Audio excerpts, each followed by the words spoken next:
सेब से संबंधित जानकारी पाने के लिए हिमाचल एप्पल चैनल को सब्सक्राइब करें। Thanks for watching. बागवान भाइयों नमस्कार, मैं डिम्पल पांचटा आज आप लोगों के मध्य फिर से एक नई लाइव के साथ उपस्थित हुआ हूं। आज का जो मेरा विषय था, लाइव आने के पीछे मेरा मकसद था, वो था हमारा जो ऑलमोस्ट हमारे पेटल फॉल हो चुका है। तो जो पेटल फॉल्स की स्प्रेज थी उसको क्या किया जाए और कौन कौन सी ऐसी बीमारियां हैं जिसको आपको ध्यान में रखना है अभी। तो बागवान भाइयों, जो ये अभी का जो समय होता है, ऑलमोस्ट हर जगह ही पेटल फॉल हो चुका है। तो अभी जो हमारे फ्रूट सेटिंग हुई है उसका सेल्स का डिवीज़न होना है, और ये प्रक्रिया अभी से लेकर आपके वॉलनट स्टेज तक चलेगी सेल डिवीज़न की, और उसके बाद आपकी सेल्स की डेवलपमेंट होगी। तो सबसे पहले तो बागवानों को ये समझना होगा कि कौन सी ऐसी बीमारियां हैं जो अभी सबसे ज़्यादा आती है। अभी जो बागवान भाइयों सबसे ज़्यादा आता है वो आता है पाउडरी मिल्ड्यू।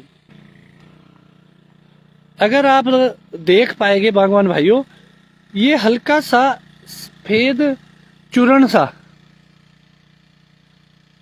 ये पाउडरी मिल्ड्यू है।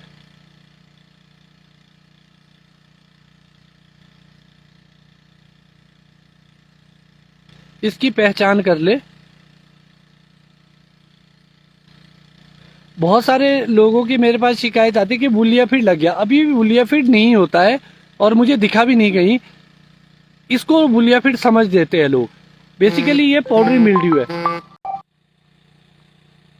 तो जो अभी आप स्प्रेज करेंगे वो आप पाउडरी मिल्ड्यू के लिए ज्यादा करेंगे, बाकी किसी भी तरह की अभी फंगस बगीचों में एंटर नहीं होती है। तो मैं यहाँ पर आपको 2-3 ऑप्शन दूंगा जो बहुत ही बेस्ट स्प्रेज है हमारी पाउडरी मिल्ड्यू के लिए। एक तो अडामा कंपनी का निमरॉड करके एक प्रोडक्ट आता है। आपने बादशाह का एक स्क्राडिस प्लस भी आता है। बहुत सारे लोग कंटाफ भी डालते हैं, वो भी आपके पाउडरी मिल्ड्यू के लिए काम करता है। और आप माइक्लो बुटालीन की स्प्रे भी पाउडरी मिल्ड्यू के लिए कर सकते हैं, मगर मेरा अपना मानना है कि माइक्लो बुटालीन हम सेकंड स्प्रे में जाएंगे और अभी हम ये वाली स्प्रेज करेंगे, क्योंकि वहां पर वो स्कैब और दूसरी फंगस पे भी काम करेगा हमारे। तो पाउडरी मिल्ड्यू बहुत ही घातक चीज है हमारे लिए। जो फ्रूट की रस्टिंग आती है उसमें भी बहुत योगदान देता है हमारा पाउडरी मिल्ड्यू। अभी आपको इस चीज का ध्यान रखना है। उसके साथ साथ आप इसमें माइक्रो न्यूट्रिएंट्स भी ऐड करेंगे। उसमें आप एनपीके भी ऐड कर सकते हैं, कैल्शियम, बोरॉन, मैग्नीशियम, ये वाली चीजें भी ऐड कर सकते हैं। या कोई ऐसा प्रोडक्ट आता है जिसमें एनपीके के साथ साथ आपके कैल्शियम और बोरॉन भी हो, तो आप लोगों के लिए फायदा रहेगा, क्योंकि सेल का अभी डिवीजन होना, विभाजन होना अभी, और आगे का जो आपका जो आगे का साइजिंग डिपेंड करता है, वो इसी चीज पे निर्धारित करता है कि आपका सेल डिवीजन जितना अच्छा होगा उतनी ही आगे आपकी फ्रूट साइज अच्छा बनेगा। और साथ ही साथ आजकल एक बड़ी सोशल मीडिया पे चली है कि ब्लैक एफिड और ग्रीन रोजी एप्पल एफिड। तो जो ये एफिड्स होते हैं, ये एक मादा लगभग 40 से 60 के करीब एक बच्चे पैदा करती है, और जो इसकी स्पीशीज पाई जाती है एफिड्स की, वो लगभग पूरी दुनिया में 4000 के करीब एफिड्स होते हैं। तो बेसिकली ये सकिंग पेस्ट है। ये लगभग यहाँ पर हमारी जो नई कोम्पल आएगी यहाँ पर ज्यादा लगते हैं, और आजकल आप देखेंगे कई फ्रूट्स में भी ये आए हुए हैं। तो बहुत सारे बागवानों की एक क्वेरी रहती है कि अब यहाँ पे इंसेक्टिसाइड कौन सा करें हम। तो बागवान भाइयों, एक चीज मैं आपको बताना चाहूंगा और गुजारिश भी करना चाहूंगा आप लोग, इंसेक्टिसाइड का इस्तेमाल बहुत ही कम करे, अलबत्ता तो करे ही ना अभी, खासतौर पर अब का वक्त है, क्योंकि अभी अगर आप इंसेक्टिसाइड पे ज्यादा जाएंगे तो आगे आपकी प्रॉब्लम ज्यादा आएगी, माइट्स ज्यादा आएगी, आउट ऑफ कंट्रोल हो जाएगी और दूसरी बीमारियां भी ज्यादा आएगी। क्योंकि हमारे जो फ्रेंडली पॉपुलेशन है, कीड़े है, लेडी बग है, जैसे जिसको हम तोता मामा बोलते हैं, ऐसे ऐसे बहुत सारे फ्रेंडली हमारे कीड़े हैं जो मर जाएंगे आपकी इंसेक्टिसाइड। तो कभी भी ऐसी स्प्रे का, मेरे भी ग्रीन और ब्लैक एफिड्स है, तो उसके लिए आपको क्या करना होगा, आपको पिट्ठू मशीन में इंसेक्टिसाइड मिक्स करके स्पॉट स्प्रे जहां पर कीड़ा होगा वहीं पर करे। अगर आप देखेंगे कि अगर आप इंसेक्टिसाइड की स्प्रे करते हैं तो कहीं ना कहीं आपको 400-500 का ड्रम एक्स्ट्रा बैठ जाएगा, कॉस्टिंग करेगा। तो हमें खर्चे कम करने हैं और जरूरत के, अगर आप स्पॉट स्प्रे करते हैं तो मुझे नहीं लगता 2-3 पिट्ठू की स्प्रे से ही आपका कंट्रोल हो जाएगा। और स्पॉट स्प्रे पे ज्यादा जाए, जहां पर आपको कीड़ा दिख रहा वहीं पर आप स्प्रे करें, एक दिन में ये कवर अप हो जाएगा। तो बहुत ही ध्यान रखें इस बात का कि इंसेक्टिसाइड का इस्तेमाल आप यहाँ पर बिल्कुल भी ना करें। मुझे पता है ये स्टेटमेंट के बाद शॉपकीपर्स और कंपनी वाले अच्छा नहीं बोलेंगे मेरे लिए, मगर ये चीज हमें देखनी है कि हमारे फेवर में क्या चीजें और हमारे लिए कौन सी अच्छी चीजें है। तो हमें अभी इंसेक्टिसाइड की स्प्रे यहाँ पर बिल्कुल भी नहीं करनी है। फिर एक और बात आती है कि एक कीड़ा लगता है जो फ्रूट बोरर होता है, मगर मुझे ये लग रहा है कि तितलियां बहुत लेट आई है, अभी कोई ऐसी सुंडी की कोई शिकायत दिखी नहीं मुझे कि आपको स्प्रे। अगर आपको बहुत ही प्रॉब्लम है, आपको लग रहा है कि विगर है आपकी प्रॉब्लम, तो आपको यहाँ पर मेलाथियोन टाइप लाइट इंसेक्टिसाइड डाल सकते हैं आप, मगर वो भी आप तब डालेंगे अगर आपकी बहुत ही जरूरत है, बहुत ज्यादा जरूरत है, अलबत्ता आप नहीं डालेंगे इस चीज को। तो इस चीज का भी बागवान भाइयों आप ध्यान रखें। और अभी जो आपके पीनट साइज लगभग जहां पहुंच गया है वहां पर आप, अगर आपके माइट की प्रॉब्लम या सेंजो स्केल की प्रॉब्लम ज़्यादा है तो आप 2 लीटर HMO पर भी अभी जा सकते हैं। और उसके साथ आप बुफ्रोफेंजीन करके एक इंसेक्टिसाइड आता है जो स्पेशली उसके लिए होता है, उसको भी, अगर वो भी आपको तब करना अगर आपकी स्केल की प्रॉब्लम ज़्यादा है, तो आप दोनों चीज़ों को मिक्स कर सकते हैं और स्प्रे कर सकते हैं। अगर आपके स्केल की ज़्यादा प्रॉब्लम नहीं है, सिर्फ माइटी को आपने कंट्रोल करना है, तो आप 2 litre HMO horticulture mineral oil 2 litre का आप स्प्रे कर सकते हैं। इसके बाद की जो आप नेक्स्ट स्प्रे करेंगे उसमें आप माइक्लोबुटालिन या आप रोको थायोफिनेट मिथाइल, आप अभी 2 ये जो स्टार्टिंग की स्प्रे होगी ये हमारी लगभग सिस्टेमिक की फंगेसाइड, हम इस पे ज़्यादा जाएंगे, कॉन्टेक्ट पे अभी नहीं जाएंगे। मगर जो हमारी थर्ड स्प्रे आएगी वो हमारी कॉन्टेक्ट और सिस्टेमेटिक दोनों मिक्स करके हम यूज़ करेंगे अब इसके बाद। तो इस चीज़ का विशेष ध्यान रखें कि अभी आप ज़्यादा हार्ड केमिकल ना डालें, ज़्यादा दवाइयाँ ना डालें, क्योंकि फ्रूट रस्टिंग इस साल जो बड़े प्रॉब्लम रहेगी ऑर्चर्ड में वो रहेगी फ्रूट रस्टिंग को लेके। और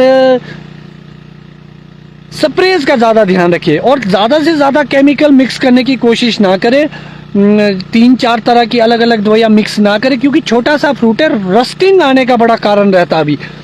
और अब जो कैल्शियम रहेगा वो हर स्प्रे में, आप कोई भी ऐसी टॉनिक डालते हैं जिसमें ऑलरेडी कैल्शियम है तो आपको एक्स्ट्रा ऐड करने की ज़रूरत नहीं है। और आप हर स्प्रे में अब कैल्शियम, शुरुआत आप मिक्सिंग में करेंगे तो उसी में आ जाएगा। अगर आप सेपरेटली कैल्शियम की ओर जाते हैं तो या तो आप चलेटेड फॉर्म इस्तेमाल करें या ऑक्साइड फॉर्म इस्तेमाल करें। अभी आप क्लोराइड फॉर्म में ना जाए स्टार्टिंग की, खासतौर पर 2-3 स्प्रेज में।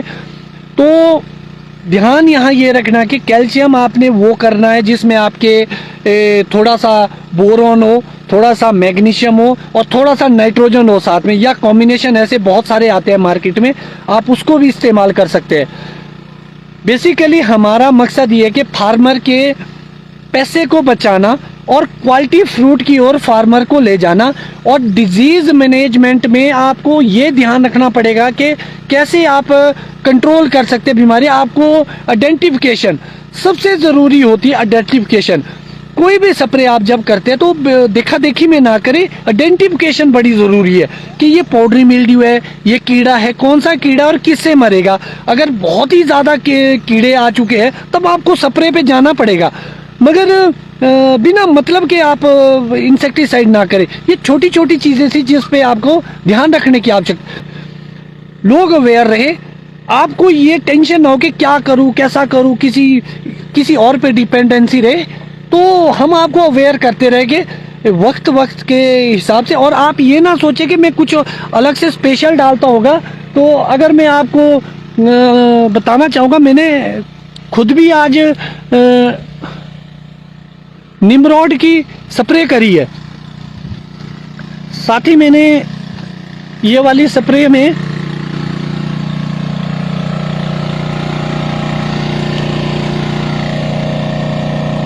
अठारह इसके साथ में ये न्यूट्रीगामा, बोरॉन और जिंक डाल रहा हूँ। बोरॉन डालने के पीछे मेरा एक और मकसद था। अभी मेरी जो सॉइल टेस्टिंग की रिपोर्ट आई है उसमें बोरॉन थोड़ा डाउन है, तो इसलिए मुझे फॉलियर के थ्रू देने की आवश्यकता है। थोड़ा सा मैंने बोरॉन डालने की कोशिश की है, और साथ ही साथ NPK डाला है इसमें विद कैल्शियम है, इसमें कैल्शियम भी जा रहा है। तो ये फर्स्ट एप्लीकेशन हमारी होगी।